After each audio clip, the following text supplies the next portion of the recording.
Alors, bonjour mes amis. On se retrouve aujourd'hui dans cette paroisse Bon Pasteur. Vous savez, c'est la première paroisse, la paroisse fondatrice de Laval-des-Rapides.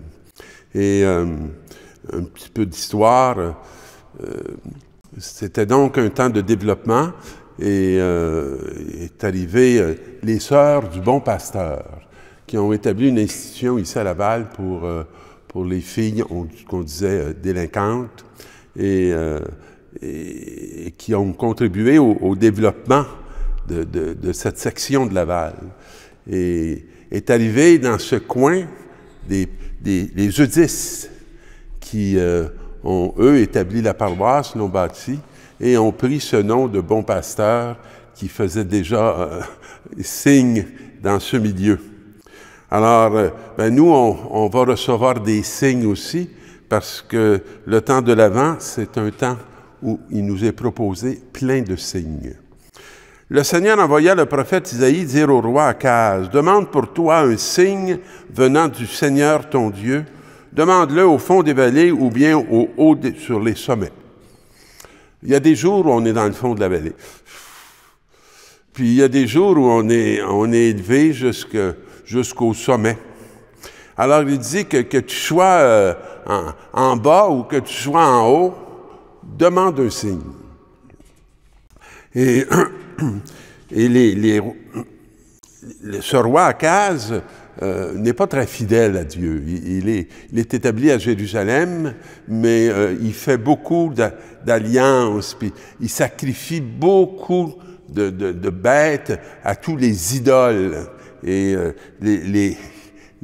dans Juda, on voudrait bien faire une coalition pour le faire sauter, parce qu'il ne respecte pas les engagements pris par Israël au niveau de son Dieu. Alors, et là, il dit, non, je n'en demanderai pas. Et je ne mettrai pas le Seigneur à l'épreuve. Ça doit être une parole de politicien. Mais c'est pas qu'il ne met pas le Seigneur à l'épreuve, c'est qu'il ne veut pas. Alors, Isaïe se met à parler, après ça, à la maison d'Israël. Puis il dit, « Écoutez, maison de David, il ne vous suffit donc pas de fatiguer les hommes, il faut encore que vous fatiguiez mon Dieu. » Alors, ce renoncement de se tourner vers Dieu pour lui demander un signe, alors, notre ami Isaïe va nous dire ceci, « Eh bien, le Seigneur lui-même vous donnera un signe. » Voyez, on n'a même pas besoin de demander. Extraordinaire. Puis nous, on ressemble souvent à Akaz. On a bien nos petites idolâtries qu'on met en premier et on n'attend pas de signes du ciel. On attend des signes de toute cette réalité souvent très opaque et qui n'est pas claire du tout, absolument pas lumineuse. Eh bien, le Seigneur lui-même vous donnera un signe. Voici que la jeune femme est enceinte et elle enfantera un fils et on l'appellera Emmanuel. Vous savez, quand on regarde l'histoire des peuples, habituellement, ce qu'on va compter, c'est les défaites, les victoires, les conquêtes de territoire. C'est très rare qu'on va présenter un enfant comme un signe, pour une raison très simple, c'est qu'un enfant, ça n'a pas d'histoire. C'est comme très difficile à se prononcer sur un enfant. Mais le signe qui est donné par une vierge, c'est un enfant qui s'appellera Emmanuel, Dieu avec nous. Moi, je réagis toujours quand j'entends cette expression, parce que j'avais assisté à une ordination en France d'un de mes amis, et l'évêque de Paris qui l'ordonnait avait dit dans son homélie aux jeunes ordonnés, « Soyez des présences réelles et non des absences réelles. » Alors, un signe de présence, ça ne suffit pas de célébrer l'Eucharistie, dire des mots, faire une gestuelle. Si notre être n'est pas engagé, si notre personne dans cette réalité de la communauté n'apparaît que le jour, à la fête dominicale, c'est comme si on n'est pas là. Alors, un signe réel, c'est d'être vraiment là. Vraiment là dans notre réalité d'époux, dans notre réalité d'épouse, dans notre réalité sacerdotale, dans notre réalité fraternelle. Hein, si tout notre entourage sont des étrangers, il y a quelque chose qui ne fait pas sens. Être attentif à la présence de Dieu dans l'autre, comme en soi-même, comme dans notre histoire. Alors, avant même que cet enfant sache rejeter le mal et choisir le bien, il sera nourri de crème et de miel, on nous dit. Puis avant même que cet enfant sache le rejeter à nouveau et choisir le bien, elle sera abandonnée, la terre dont les deux rois te font trembler. Alors, il y a une annonce importante, c'est-à-dire, avant la croissance de cet enfant-là, ceux qui te font trembler, ceux qui t'inquiètent, ils vont disparaître de la surface de la terre. Alors, ça fait partie aussi du signe. Et là, on arrive à Rome. Mais là, on est à un moment très différent, parce qu'avec Isaïe, on est vraiment au cœur du judaïsme. Mais là, on est à Rome, on est au début de la réalité chrétienne. Hein? Et Jésus est mort et ressuscité. Alors, le mal a été identifié, puis il a été rejeté, puis le bien est accompli.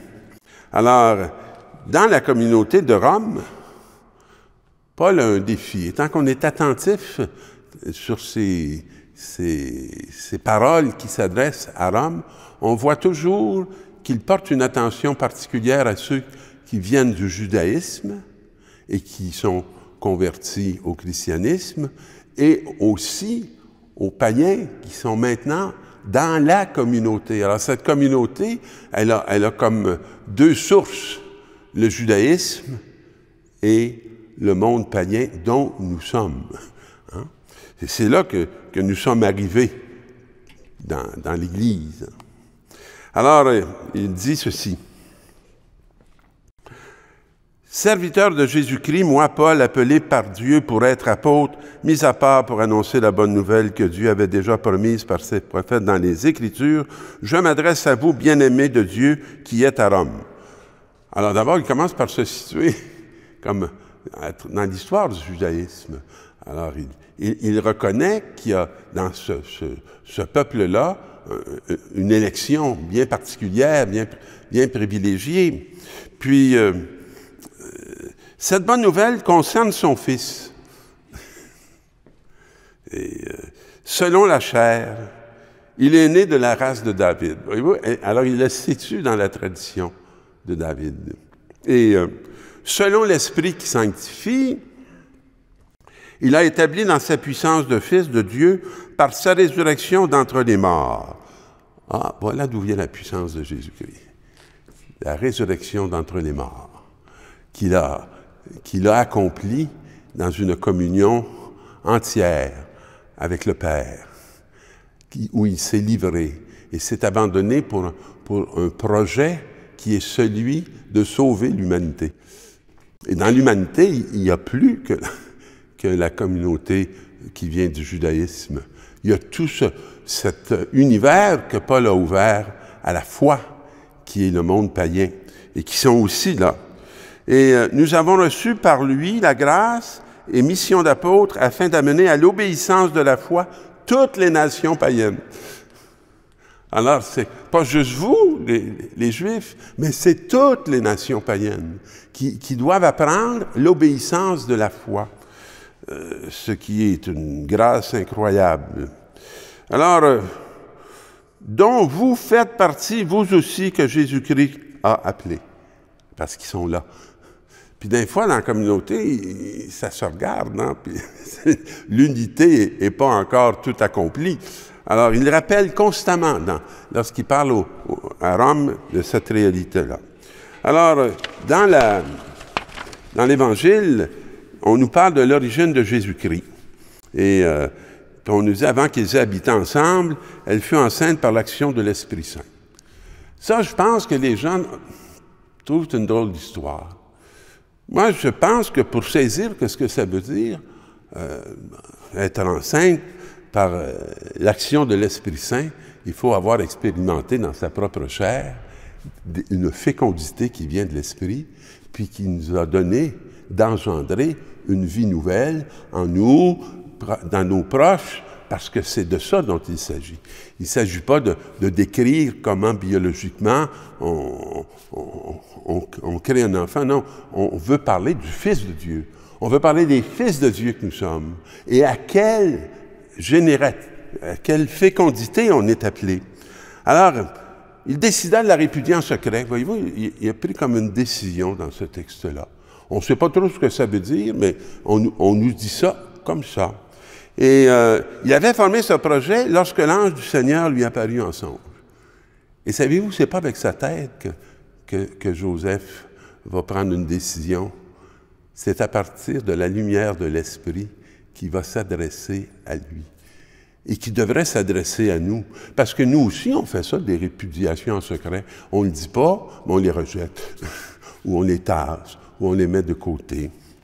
Alors, car celui qui sauvera son peuple de ses péchés, hein, celui qui s'appelle...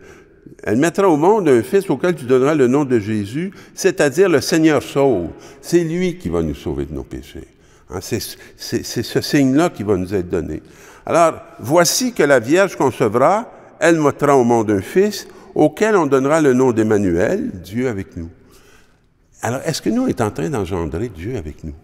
Est-ce que notre réalité conjugale, est-ce que notre réalité sacerdotale, est-ce que notre réalité fraternelle, ça engendre Dieu avec nous? Est-ce que ça fait de nous des présences réelles, comme cette présence réelle qui nous est offerte tous les jours à la table eucharistique pour qu'on devienne d'authentiques enfants de Dieu? Alors qu'en ce 4e dimanche de l'Avent, vous puissiez prendre chez vous votre épouse et accepter la paternité que Dieu vous confie. Bonne semaine, mes amis.